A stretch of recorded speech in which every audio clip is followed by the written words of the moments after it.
السلام علیکم ناظرین، خاص بات ٹی وی کی خصوصی نشریات کے ساتھ میں آپ کا میزبان نعیم شاہ شرازی ایک بار پھر حاضر خدمت ہوں۔ ناظرین، اس وقت میں موجود ہوں پاکستان مسلم لیگ نون کے سینئر رہنما ملک محمد طاہر صاحب کے پاس، اور آئیے ان سے جانتے ہیں کہ انہوں نے سیاست کا آغاز کب کیا اور اپنے یوسی میں اب تک کے کتنے کام کروائے۔ جی السلام علیکم۔ وعلیکم السلام۔ ملک محمد طاہر صاحب، بتائیے گا کہ آپ نے سیاست کا آغاز کب سے کیا؟ میں نے اپنی سیاست کا آغاز 1970 سے کیا 1970 سے اور پاکستان مسلم لیگ اس وقت جو ہے قیوم لیگ تھی، اس سے کیا۔ اور اس وقت سے لے کے اب تک تقریباً اپروکسیمیٹلی 40 سال ہونے کو ہیں، تو آپ نے اپنے یونین کونسل میں کیا کیا عوامی کام کروائے ہیں؟ اللہ کی مہربانی سے جب سے یہ بلدیاتی نظام آیا ہے، پہلے 3 دفعہ کونسلر کا الیکشن ہوا، اس کے بعد جو ہے 2001 میں ناظم کا الیکشن ہوا، اس کے بعد 2013 میں جو ہے پھر چیئرمین کا الیکشن ہوا۔ تو جتنے بھی الیکشن تھے، اللہ پاک جس میں میں نے کنٹیسٹ کیا ہے، اللہ پاک نے اللہ پاک کی مہربانی اور علاقے کے لوگوں کی تعاون سے مجھے اللہ پاک نے کامیاب کیا۔ اور اس کی وجہ یہ تھی کہ جب سے 79 میں جب پہلا بلدیاتی نظام آیا ضیاء الحق صاحب کے دور میں، تو اس وقت سے لے کر آج تک جو بھی معاملات اور جو بھی مسائل تھے، لوگوں کے عوامی خواہشات کے مطابق ان کو حل کرنے کی کوشش کی ہے۔ اور سب سے بڑی جو ہمارے علاقے میں مسئلہ تھا وہ یہ تھا کہ ہم جو ایک کچی آبادی میں رہتے تھے، بالکل ایسا ہی ہے۔ اس کے لیے مالکانہ حقوق کے لیے جدوجہد کی۔ گریٹ۔ اللہ پاک نے اس میں بھی 1983 میں کامیابی دی۔ پھر اس کے بعد یہاں پر سیوریج کا نظام بالکل نہیں تھا، نکاسی آب ہو یا فراہمی آب ہو، روڈوں کے معاملات ہوں یا تعلیم کے، کوئی اس وقت تک 79 میں یا ہمارے ہاں صرف ایک بلدیہ کا اسکول تھا جو کہ اولڈ مظفر آباد کالونی میں روڈ نمبر 2 پہ تھا۔ اس کے علاوہ اور کوئی سرکاری اسکول اس پورے ہمارے علاقے میں یہاں سے لے کر داؤد چرنگی تک نہیں تھا۔ تو جیسے ہی مجھے اس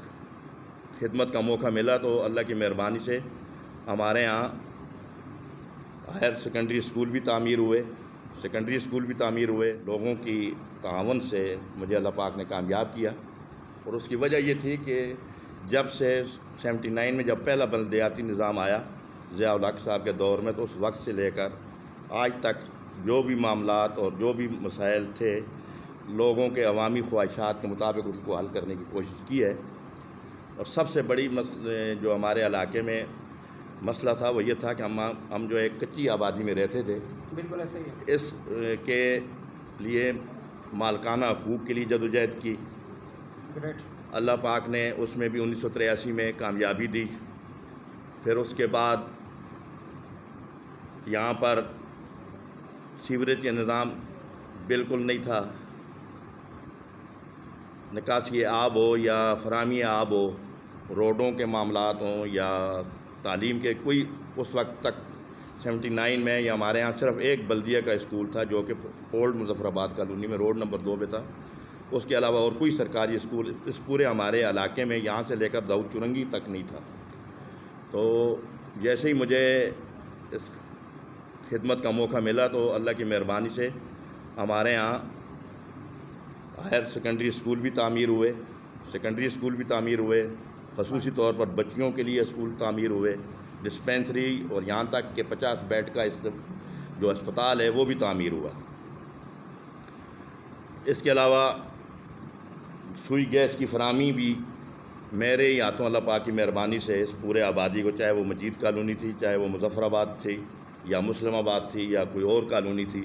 سب سے پہلے جو ہے گیس کی فراہمی بھی ہمارے ذریعے جو ہے، اور اس وقت 1987 میں جو ہے یہ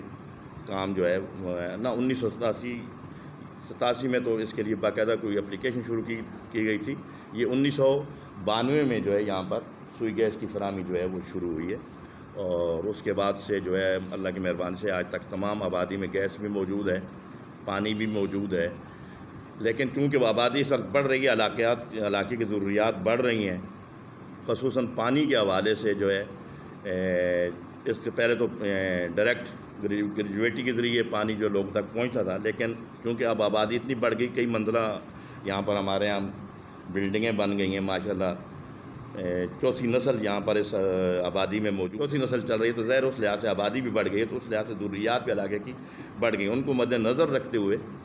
یہاں پر جو ہے پہلے بھی 1992 میں بھی ایک پمپ جو ہے یہاں پر انسٹال کروایا گیا تھا، لیکن اس کے بعد کیونکہ بلدیاتی نظام جو ہے وہ بریک ہو گیا، تو وہ پمپ جو ہے استعمال تو ہوا، لیکن اس کے جو فائدہ ہے وہ دوسری آبادیوں نے اٹھایا، مظفر آباد کو کوئی فائدہ نہیں پہنچا. تو اس کے لیے پھر الگ جو ہے ایک پمپ جو ہے تعمیر کروایا گیا ہے، جو ابھی تک جو ہے کیونکہ پمپ جو مکمل ہوا ہے، اس کی تعمیر مکمل ہوئی ہے، وہ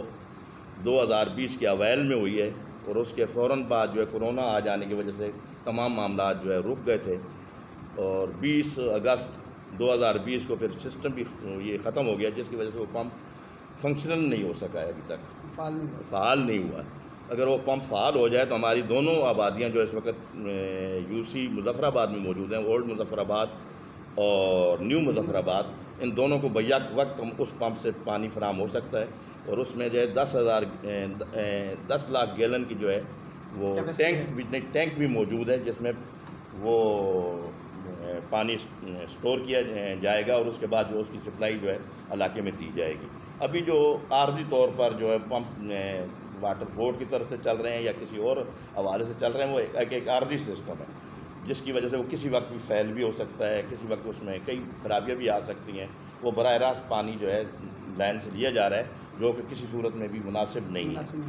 تو اس کے لیے جو ہے ایک مستقل انتظام کی بھی ضرورت تھی، اس کو مد نظر رکھتے ہوئے وہ پمپ کی تعمیر بھی کروائی گئی، لیکن بدقسمتی یہ ہے کہ اس کا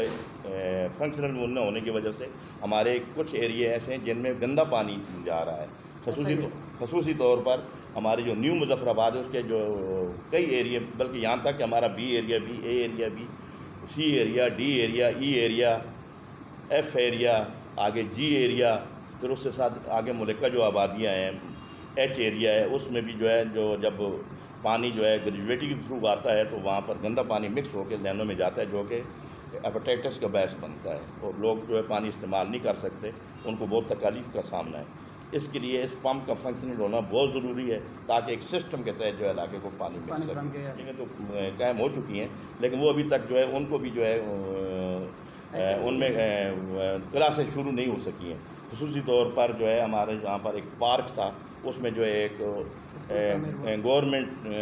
گرلز سیکنڈری اسکول جو ہے وہ تعمیر ہوا ہے، لیکن اس کو تعمیر ہوئے بھی کئی سال گزر چکے ہیں، لیکن اس کو بھی ابھی تک جو ہے فنکشنل نہیں کرایا گیا ہے. اس کو بھی فنکشنل کرانے کی انشاءاللہ جو ہے کوشش کی جائے گی، تاکہ وہ بچیاں جو ہیں وہاں عزت کے ساتھ جو ہے اپنی تعلیم وہاں حاصل کر سکیں.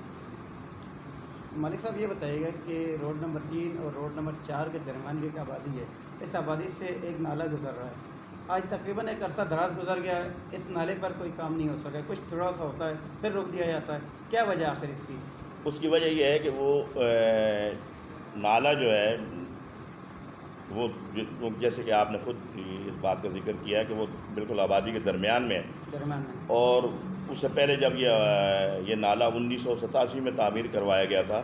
تو اس وقت اس کی جو دیواریں تھیں، ان دیواروں کے اوپر جو ہے وہاں کی آبادی کے لوگوں نے اس کے اوپر دیواریں اپنے مکانوں کے مکان جو ہے وہ بنا لیے ہیں، یا ان کی 4 دیواریاں کر لی ہیں. اب اس نالے کی صفائی کرانے میں یا نالے کی جو ہے دوبارہ تعمیر نو کرنے میں جو ہے مشکلات کا سامنا ہے.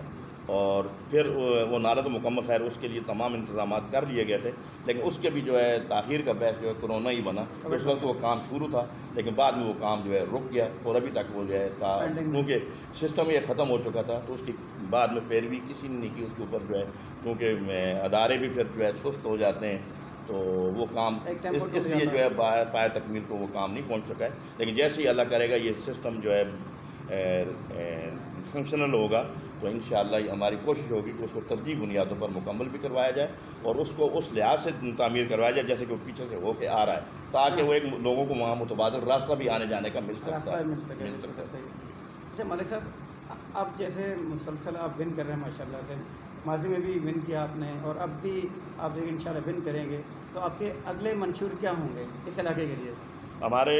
اس سے پہلے جو ہمارا یہ دور رہا ہے 2016 سے لے کر 2020 تک، ہم نے نکاسی آب کو جو ہے بہت ترجیح دی ہے، کیونکہ سیوریج کا نظام جو ہے بہت ضروری ہوتا ہے، اور آبادی بڑھ جانے کی وجہ سے پہلے جو ہے کئی گلیوں میں، بلکہ سب گلیوں میں 6 انچ کی لائن تھی، اور جو بھی لائنیں ہمیں تبدیل کرانی پڑی، اب وہ 12 انچ کی لائنیں جو ہم نے وہاں پر ڈلوا دی ہیں، تاکہ آئندہ آنے 50 سال کے تک جو ہے ان لائنوں کو مطلب تبدیل کرانے کی ضرورت نہ پڑے۔ 12 انچ بہت بڑی لائن ہوتی ہے۔ کیمرہ ٹیم محمد نوید اور محمد جاوید کے ساتھ نعیم شرازی، خاص بات ٹی وی، کراچی۔